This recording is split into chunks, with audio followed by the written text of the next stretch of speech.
সুন্দরবনের ঝড়খালিতে বাঘের আতঙ্ক, ঘটনাস্থলে বন দপ্তরের কর্মীরা।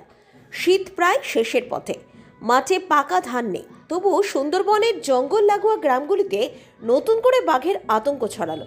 ঘটনাটি ঘটেছে সুন্দরবনের ঝড়খালি এলাকার টেকনোচত্বর সংলগ্ন অঞ্চলে। বাঘের উপস্থিতির খবরে এলাকা জুড়ে চরম চাঞ্চল্য সৃষ্টি হয়েছে।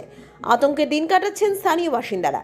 স্থানীয় সূত্রে জানা গিয়েছে, শুক্রবার ভোর রাতে হেড়েভাঙা নদীর সাঁতরে একটি বাঘ ঝড়খালির লোকালয় সংলগ্ন এলাকায় ঢুকে পড়ে। সকালে এলাকাবাসী বাঘের টাটকা পায়ের ছাপ দেখতে পান। মুহূর্তের মধ্যেই সেই খবর আগুনের স্ফুলিঙ্গের মতো ছড়িয়ে পড়ে গোটা এলাকায়।